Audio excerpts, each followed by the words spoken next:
La charla de hoy es Entornos Humanizados. Soy la doctora Virginia Garaycochea.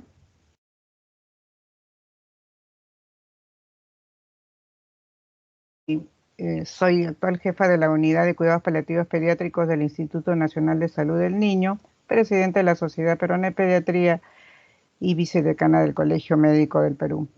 No tengo conflictos de interés que declarar para la presente charla. Para hablar de entornos humanizados, quería referirme primero a qué cosa es lo que hacemos en los hospitales, en las instituciones sanitarias actualmente. Tanto en medicina de adultos como en pediátrica, lo que estamos viendo es una carga de enfermedades crónicas que antes, hasta la primera mitad del siglo XX, no se veía.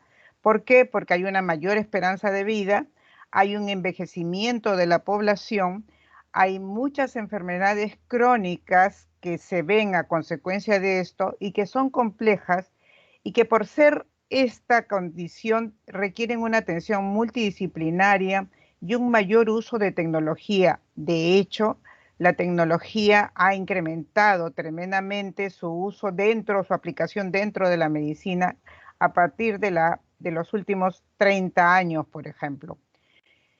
Y esta población crónica, con mayor esperanza de vida, muchos adultos mayores con enfermedades crónicas de larga data, tienen o experimentan una mayor demanda de atención, tanto en consulta externa como en hospitalización y como en atención domiciliaria.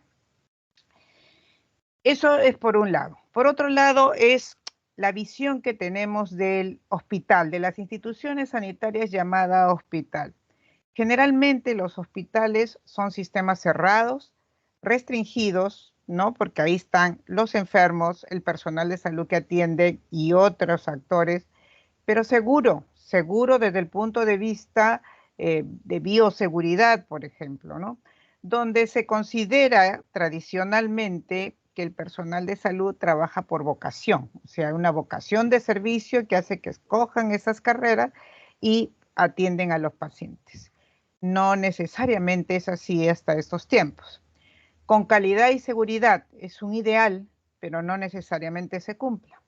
Pero donde especialmente los médicos son considerados como dioses, porque ellos tienen el conocimiento, dan órdenes médicas, no prestan la información debida porque el otro, que es el paciente, que no es médico, posiblemente no entiende y por lo tanto su persona se ha sobrevalorado en salud, ¿no es cierto?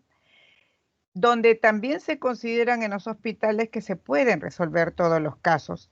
¿Y por qué consideramos esto? Porque como la ciencia ha avanzado tanto, los casos que antes morían ahora son cronificados. O sea, si bien no se curan, son controlados y la persona puede vivir más tiempo.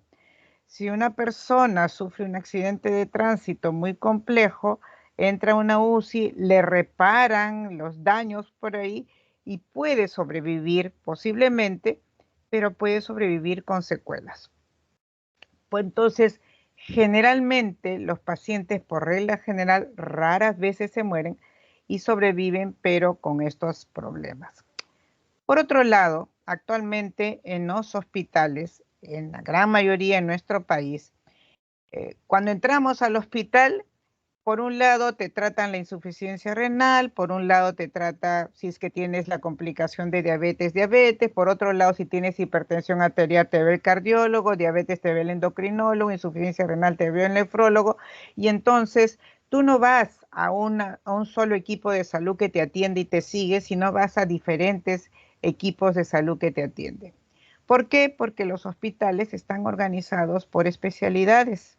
Cada especialidad tiene su rumbo, tiene su población cautiva, por decirlo de alguna manera. Las actividades en los hospitales se realizan generalmente dentro del recinto. Muy pocas actividades son extramurales. Si se realizan, son excepcionales y no son la regla. como se atienden por especialidades, la atención es fragmentada. O sea, el cardiólogo ve su parte, no ve todo el contexto, el nefrólogo ve su parte, no ve el resto, porque el resto lo va a ver el especialista que le toque. Y por lo tanto también se incrementa la burocracia profesional, ¿no es cierto? La forma de interrelacionarse de las especialidades tiene que ser por interconsulta o puede ser convocatoria a una junta médica, qué sé yo, pero existe toda una burocracia y todo un proceso que se desarrolla. Y por lo tanto, la atención no es continua, la atención es fragmentada, es discontinua. Entonces, ¿qué se requiere de los hospitales actuales? Que se requiere que estas poblaciones de pacientes crónicos complejos tengan un modelo de atención adecuado a estas condiciones. Sin embargo, seguimos teniendo modelos de atención de pacientes agudos, como lo teníamos hace 50 o 60 o 70 años. El modelo de atención no ha cambiado en absoluto. Lo otro es que la infraestructura hospitalaria no ha ido aumentando conforme ha aumentado la población, pero sí han aumentado los costos hospitalarios. Hasta hace 60 años o un poquito más no se tenían UCIs, unidades de cuidados intensivos. Ahora tenemos UCIs y sabemos que las UCIs son los grandes agujeros negros de consumo de insumos y de medicamentos de alto costo en los hospitales, ¿no es cierto? Ahí se va una buena parte. Entonces, hay un aumento constante de los costos hospitalarios. Y el sistema centrado en el hospital, no está centrado en las necesidades de los pacientes, sino en las necesidades del desarrollo de tecnología, de atención de los pacientes, sí, pero no en sus propias necesidades porque seguimos con un modelo de atención que no le responde.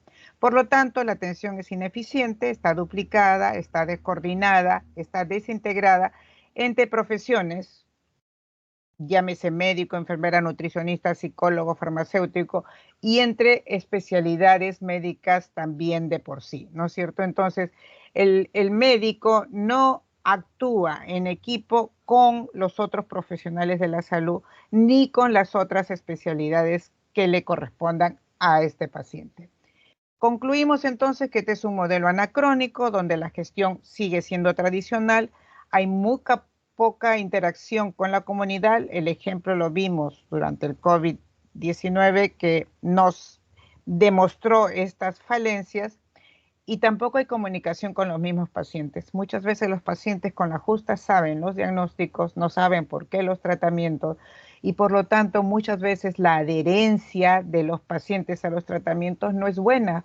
Y no es buena no porque ellos no quieran, sino porque no comprenden que un tratamiento tiene que ser tan largo o tan corto. Como resultado de esto tenemos muchas quejas, las vemos a diario, tenemos demanda por parte de los pacientes por supuestamente negligencia médica o mala práctica, cuando en el fondo son problemas comunicacionales de no poder explicar exactamente a los pacientes lo que tienen y lo que se requiere.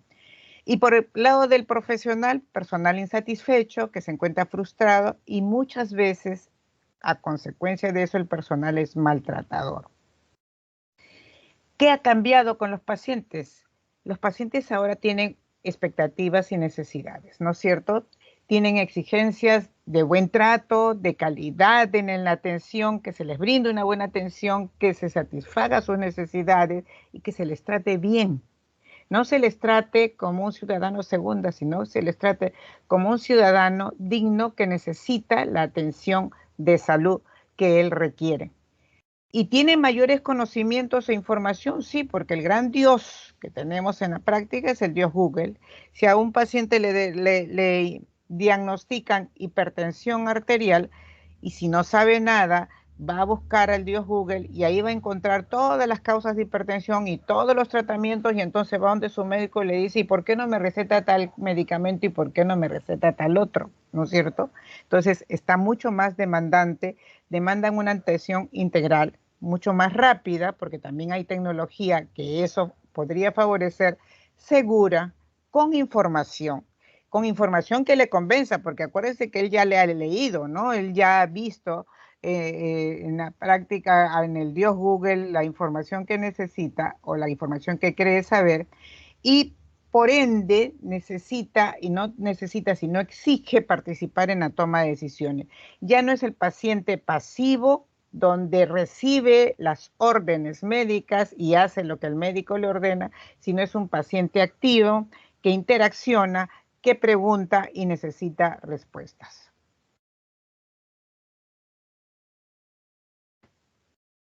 Vamos a ver acá.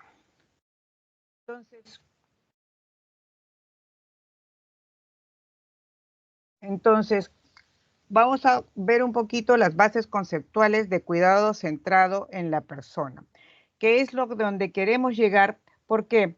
Porque con este panorama del cuidado que no está centrada en la persona, sino más que todo en las enfermedades, y por eso el nacimiento de las especialidades médicas y cuidados centrados en el hospital más que en las necesidades de la comunidad y de los pacientes, hay desde los años 80, 90, todo un movimiento que ha ido creciendo consecutivamente de lo que se llama cuidado centrado en la persona, que es algo muy diferente a lo que venimos haciendo y que si nosotros queremos humanizar los entornos, vamos a tener que ver cuáles son las principales diferencias con lo que estamos haciendo para tratar de implementarlo.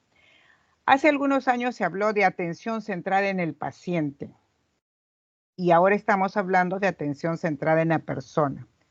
¿Es lo mismo? No es lo mismo.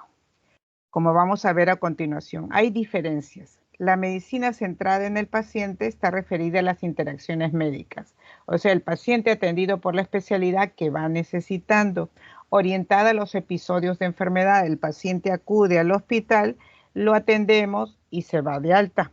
Suele centrarse en el abordaje de enfermedades, o sea, si el paciente viene por una neumonía, lo ve el internista o lo ve el neumólogo de acuerdo a la gravedad y a las características, se centra en eso y es atendido.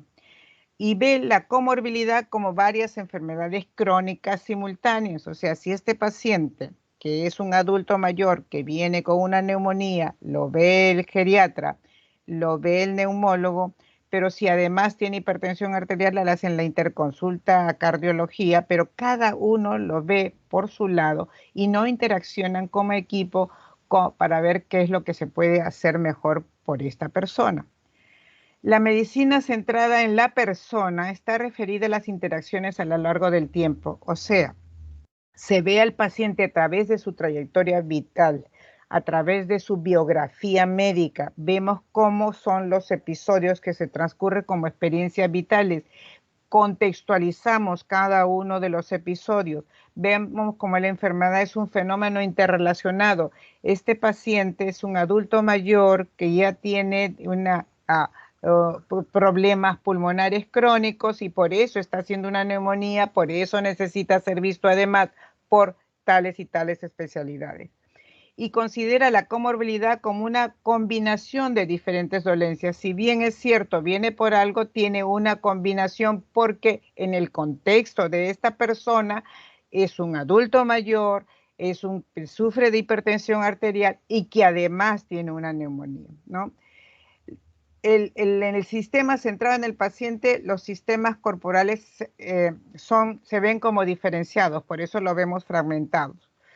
Los códigos que reflejan condiciones definidas por profesionales, por eso estábamos diciendo, el especialista ve su competencia y no ve el contexto, ni conversa con el contexto y por lo tanto está enfocado en la evolución de las enfermedades.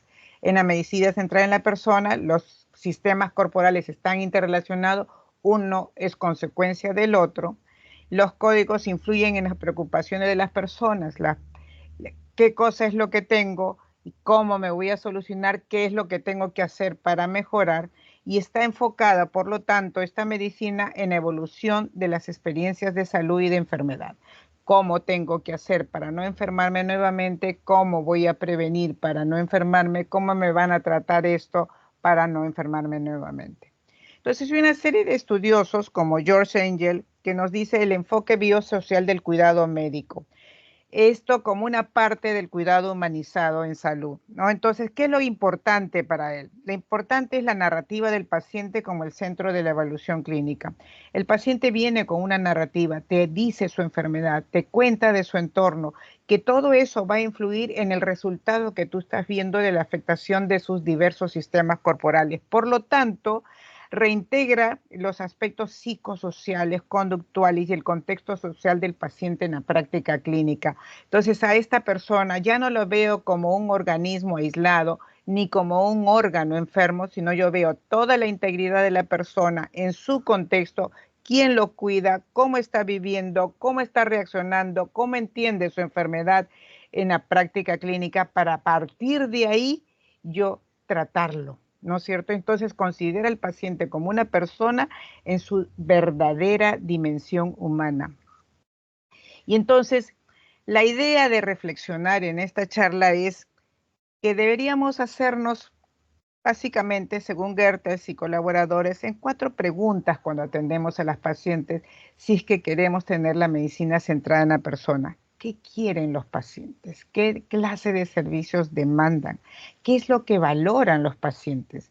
¿No es cierto? ¿Qué desean ser vistos por un especialista top o desean ser visto por un médico cálido, que comprenda, que lo contextualice, que entienda todo el entorno, que se interese no solo por su órgano que está enfermo, sino por todo él como persona? ¿Qué es lo que ayuda o impide que pueda manejar sus problemas de salud? A veces hacemos el diagnóstico correcto, estamos dando el tratamiento correcto y los resultados no son los adecuados. ¿Qué es lo que está pasando ahí? De repente este paciente está volviendo a su entorno, está volviendo a su casa, no tiene los cuidados debidos, hay mal saneamiento ambiental o hay una mala nutrición, hay algo más sobre lo cual no incidimos, sobre lo cual no averiguamos. ¿Cuáles son los aspectos del cuidado que son importantes para el paciente y la familia? ¿No? La interacción paciente-familia. Los pacientes generalmente no vienen solos, vienen con familia. En edad pediátrica y en edad geriátrica generalmente no están solos. Quizás adultos, excepcionalmente, puedan estar solos, pero generalmente ya tienen una familia. Y cuando una persona se enferma, no solo se afecta a esa persona, sino se afecta a todo el núcleo familiar. ¿Cómo repercute eso? ¿Y cómo podemos hacer para que esta familia dé el mejor cuidado a esta persona que está enferma y pueda restituir su salud? Entonces, Hertel, a partir de ahí, habla de las dimensiones individuales del cuidado centrado en la persona. O sea, conocer las preferencias, los valores y necesidades expresados por el paciente. Nosotros vivimos en un país muy multicultural, multiétnico y con muchos pisos ecológicos que hace que los climas sean completamente variados. Y por lo tanto, las culturas también influyen porque todo esto se ha contextualizado, todo esto es ecológico. Entonces, es diferente tratar a un paciente del norte que del sur, de la Sierra Norte, de la Sierra Sur, o de la Sierra Central, o de la selva, o de la costa. Tienen preferencias, tienen valores, tienen necesidades especiales y diferentes. ¿Qué otras dimensiones individuales hay que explorar y tienen? El confort físico. O sea, a las personas hay que proporcionarles el mejor confort físico que se pueda, espacios humanizados donde puedan sentirse no encarcelados, sino un ambiente mucho más cálido. Que preguntemos, exploremos y hagamos algo por sus necesidades emocionales. Si está hospitalizado y está preocupado, ver qué le preocupa, por qué está estresado, qué es lo que está pasando, cómo puedo darle soporte. Y esto a partir no solo de la dimensión psicológica, sino también espiritual, ¿no es cierto? Y a emplear medidas, formas de comunicación, de dar información, de dar educación y explicación acerca de las enfermedades por las que están pasando. Si un paciente, una persona entra al hospital por un cuadro A, debe saber por qué se produjo, cómo puede prevenirlo, cómo puedo tratarlo y cómo puedo explicarle de la mejor manera si es una condición compleja. El acceso a servicios de salud. Debe haber un acceso adecuado a los servicios de salud y oportuno, sobre todo, para que si el paciente ahora está enfermo, ahora sea atendido. ¿Ok? Entonces, esa es otra de las cosas. Y a veces nosotros escuchamos por la radio las quejas de los pacientes. Yo necesito una cita y la cita me lo dan para 2 meses y no tengo medicamentos para esos 2 meses. Entonces, el servicio a los servicios, el acceso a los servicios está siendo sumamente deficiente. Algo vamos a tener que hacer, estudiar la problemática. La otra es la continuidad y seguimiento del cuidado. Hoy día lo ve médico A, mañana lo ve médico B y cada uno tiene miradas diferentes de esta patología, ni qué decir de la persona. Entonces no hay continuidad, no hay un seguimiento adecuado. La familia y los amigos del paciente no especialmente de los pacientes crónicos y de los pacientes complejos, no participan en el proceso del cuidado y toma de decisiones, ¿no? A veces queremos solamente la persona ahí solito y no vemos cuál es el entorno. De repente es una persona que está sola y vamos a tomar una decisión que es importante para él tener un cuidador y este no tiene cuidador, u otra persona que sí tiene las condiciones para tomar tal medida. Entonces también las medidas que tengamos con los pacientes, las medidas terapéuticas tienen que ser contextualizadas a lo que el paciente y la familia necesitan y requieren. Y lo otro, la coordinación e integración de los servicios de salud. Si un paciente de provincias que viene a la capital para atenderse, derivarlo, contrarreferenciarlo a su provincia o a su región, pero derivarlo completamente, o sea, completamente coordinado, ¿no? Que no es que se interrumpa el tratamiento, él va a seguir recibiendo el tratamiento, el mismo tratamiento como si estuviera en este hospital, lo va a recibir en este otro hospital con el médico que esté allá, porque ese médico va a comprender la importancia de la continuidad del tratamiento y por qué tiene que hacerlo. Y si tiene alguna duda, coordinar inmediatamente con los especialistas del nivel adecuado. Entonces, ¿qué es la medicina centrada en la persona? Sitúa a la persona y su contexto en el centro de la atención clínica y de la salud pública. No es la enfermedad solamente, es la persona en todo su contexto bio, psico, social y espiritual.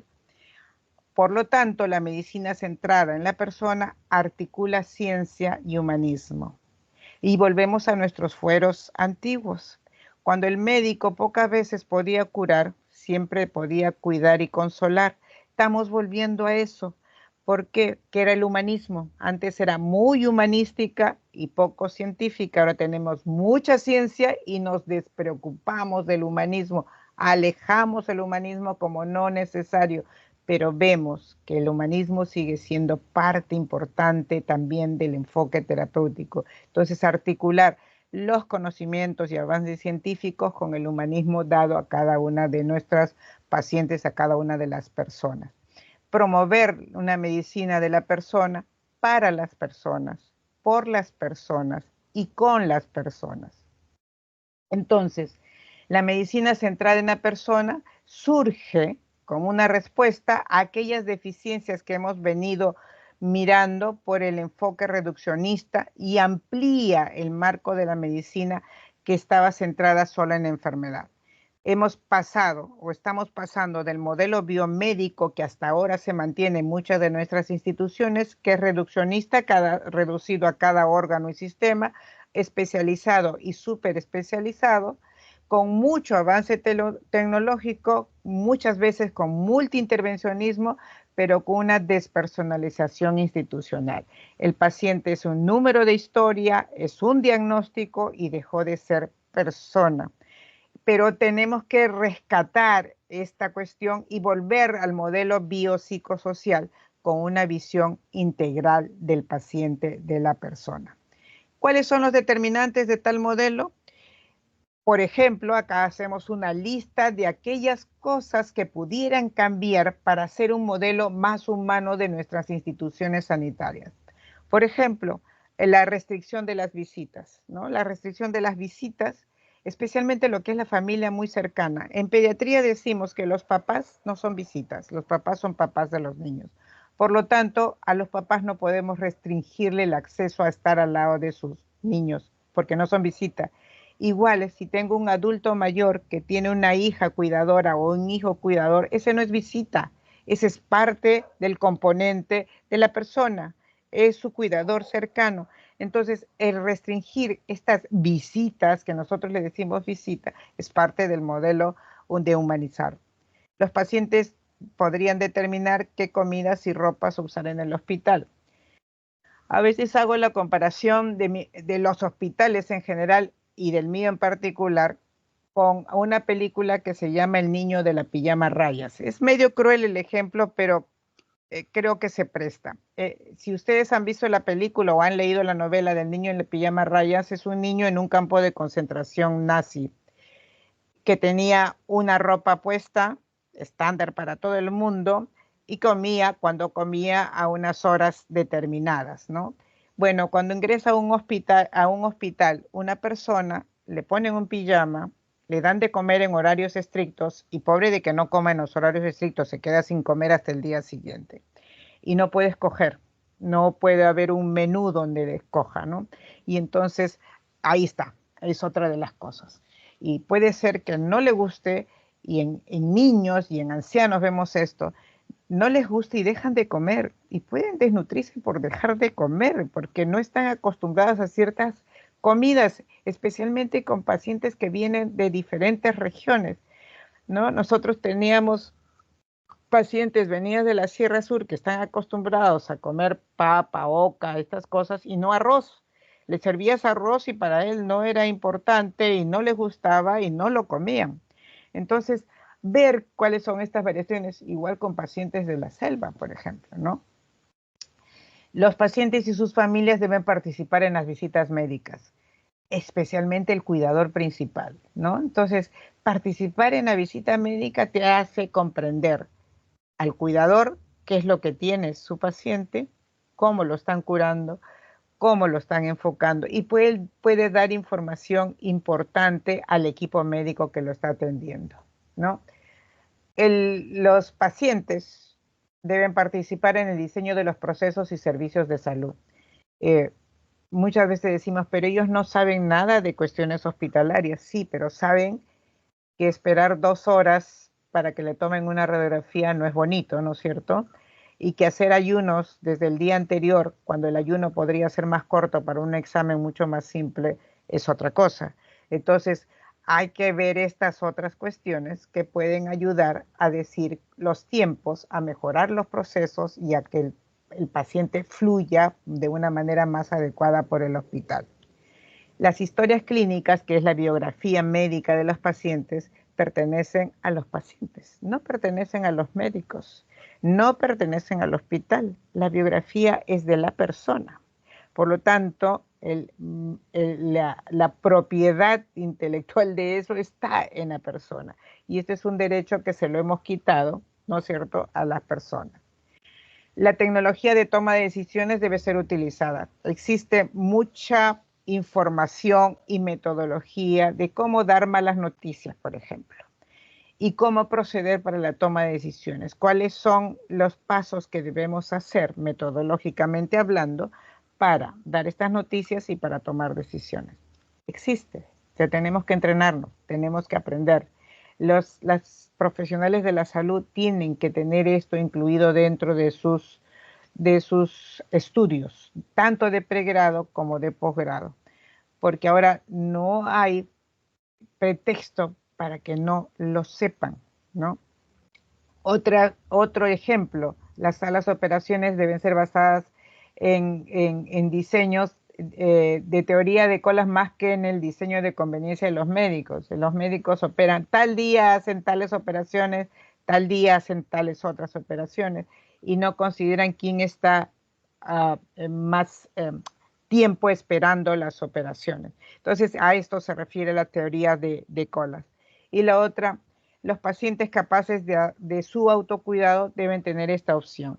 Los pacientes, una de las cosas que reclaman es reclamar su autonomía, Por lo tanto, lo que tenemos que hacer es empoderar al paciente para que en ejercicio de su autonomía, uno, pueda tomar decisiones y dos, pueda hacer uso del autocuidado. O sea, responsabilizar al paciente de lo que puede hacer para no enfermarse tan frecuentemente. ¿Ok? Entonces, esto es con referencia a esto. Por lo tanto, ¿cuál sería el hospital deseado? El hospital deseado, humanista, ¿no es cierto? Sería un hospital mucho más flexible, abierto a la comunidad, ya no cerrado, ¿no es cierto? Con asistencia de pacientes agudos y crónicos, como está ahora, pero con modelos diferentes de atención, o tener hospitales de crónicos y hospitales de agudos o diferenciados en sus servicios, con atención centrada en la persona, multidisciplinaria, humanizada, que eventualmente si el paciente se va a domicilio, se extiende a domicilio y que se brinde educación tanto a la familia, los cuidadores, como al paciente. Integrando los diversos niveles de atención. Debe haber una comunicación de ida y vuelta entre los diferentes niveles de atención, primero, segundo y tercer nivel, de tal manera que si un paciente que está siendo atendido en el primer nivel de atención tiene por ejemplo, un síntoma refractario de difícil control, rápidamente pueda ser derivado a un centro complejo donde le alivien este problema y pueda volver. Pero esto necesitamos que estén integrados y no tener tantas barreras burocráticas como para que de un primer nivel pase a un segundo o pase a un tercero. El trabajo por procesos con integración de las profesiones. Formar, por ejemplo, equipos de atención, unidades de dolor, e incluso dentro de unidades de dolor agudo y procedimientos, dolor crónico, unidades de cuidados paliativos, unidades en torno a ciertas enfermedades importantes que puede requerir un conocimiento del equipo de salud, no solo médico, sino del equipo de salud para su mejor control, ¿no? Y el aprovechamiento de toda la tecnología, telemedicina, hospital de día para recibir, por ejemplo, quimioterapia, biológicos, etcétera, que den fluidez a los procesos. Un ejemplo son hospitales pensados en niños, ¿no? Yo soy pediatra, es por eso los ejemplos que doy a este nivel. Los hospitales adaptados cada vez más al mundo infantil, creando ambientes y programas específicos para hacer más agradable la estancia de los más pequeños. Y son decorados de diferente manera, el flujo es de diferente manera, la vestimenta misma del personal va variando de diferente manera, ¿no es cierto? Para que haya espacios, por ejemplo, en consulta externa, donde el niño pueda distraerse mientras espera la consulta pintando, dibujando, ¿no es cierto? O viendo una pecera, o viendo una pajarera que pueda ver a los animalitos jugando, no necesariamente como estamos haciendo actualmente, poniendo pantallas por todos lados. Las pantallas para niños pequeños no nos sirven. Entonces podemos hacer otras cosas que pudieran naturalmente estimular y distraer a los más pequeños. Ambientes adaptados a los niños de diferentes edades. Y cuando hablamos de ambientes adaptados es tener camas para niños pequeños, tener sanitarios para el uso de los niños pequeños, etcétera. Y no solamente la decoración exterior, sino también el personal que trabaje con niños pequeños que esté acostumbrado al trato de estos niños, ¿no es cierto? Con áreas de juego, áreas de lectura, áreas de reposo adecuadas para que estén los padres o cuidadores, que pudieran tener acceso a mascotas si eso es emocionalmente importante para el niño. Y existe una serie de iniciativas, por ejemplo, el Hospital Sin Dolor, Hospital Pediátrico Sin Dolor. En Estados Unidos hay muchos centros de estos, en Canadá también, en donde uno de los temas más importantes es que el niño no sufra dolor. Viene emergencia, rápidamente el dolor es yugulado. Le van a hacer un procedimiento, obtenerle desde muestras de laboratorio que el chico no esté con dolor. Que haya un equipo que sepa tratarlo, sepa distraerlo, no solamente con medidas farmacológicas, sino con medidas no farmacológicas, ¿no es cierto? Que haya información y soporte emocional a los niños hospitalizados, en niños más grandes, escolares, adolescentes, hay que brindarles este soporte porque ellos están ahí, se preocupan, tienen conciencia de enfermedad y cuando son crónicos mucho más, entonces hay que darles esto, ¿no? Y educación sanitaria para los niños. Se habla ahora de hospitales líquidos. El Hospital Líquido es una iniciativa del San Juan de Dios de Barcelona que engloba una serie de proyectos relacionados con la tecnología, aprovechando la tecnología para facilitar que la atención de sus pacientes más allá de las paredes del hospital. Lo que se hace es que un paciente pueda aprovechar muy útilmente la telemedicina y hacer teleconsultas, telejuntas médicas, desde que la COVID lo potenció tremendamente, pero que ahora estamos un poco dejando de usar. Por ejemplo, niño prematuro nacido en una región, el control de la retinopatía y la prematuridad lo podía hacer un oftalmólogo de adultos, haciéndole una retinoscopía que se le envía al retinólogo pediátrico y este puede en conjunto con él tomar la decisión más adecuada en el seguimiento, por decir una cosa, ¿no es cierto? Entonces, este hospital líquido se llama líquido porque fluye, porque los procesos van fluyendo y la atención de los de los pacientes y sus familias es muy oportuna y de buena calidad. Y va más allá de las paredes del hospital, ¿no? Y provee un intercambio de conocimientos entre los profesionales de diferentes ámbitos. Y entonces aprovecha mucho la tecnología, pero no es la tecnología fría, ¿no es cierto?, que podemos estar asumiendo nosotros, sino es una tecnología adaptada entre profesionales, entre el profesional y los cuidadores y entre el profesional y los pacientes. Y entonces ahí se crea la información y el hospital fluye. Y por último, quiero presentar el modelo de la unidad de cuidados paliativos de mi hospital, del Instituto Nacional de Salud del Niño Breña, como un modelo de atención centrado en la persona y familia. Nosotros acompañamos a niños no solo en la fase final de enfermedad, sino desde, si es posible, desde que se dé el diagnóstico, ¿no? A un niño que tiene, por ejemplo, diagnóstico de fibrosis quística, tiene 2 años, 3 años, lo comenzamos a seguir durante el transcurso de su trayectoria vital, conjuntamente con los equipos que les corresponden, neumología, gastroenterología, nutrición, ¿no? Lo vamos acompañando, vamos orientando a los papás sobre los cuidados de este niño, vamos educando al niño para que sepa cómo protegerse de adquirir infecciones, por ejemplo, qué ejercicios puede hacer para mejorar su función respiratoria, nutrición también, vamos interactuando con todo el equipo de salud, lo acompañamos. La, la, el objetivo es optimizar la mejor calidad de vida posible el mayor tiempo posible.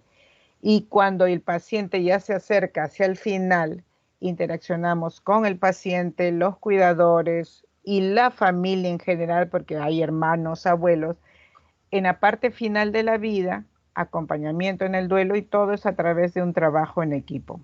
¿Qué hacemos y cómo lo hacemos? Hacemos todas esas actividades, damos soporte hospitalario a cualquier especialidad, no tenemos camas de hospitalización propia, tenemos una consulta externa de fácil acceso, digo fácil acceso porque las citas son proporcionadas directamente con el servicio, hacemos visita domiciliaria a los que dependen de tecnología, hacemos telesalud, docencia en el servicio, un poco de investigación, la continuidad del cuidado durante toda la vida del niño o hasta que alcanza la mayoría de edad es una de las prácticas que más tenemos. Nosotros seguimos niños por 10 años, por 8 años seguidos. Somos los que más conocemos a los niños, conocemos a la familia, los papás están muy empoderados en el cuidado del niño, saben muy bien y por eso la toma de decisiones también es mucho más adecuada, ¿no?, para la condición del niño hacia el final.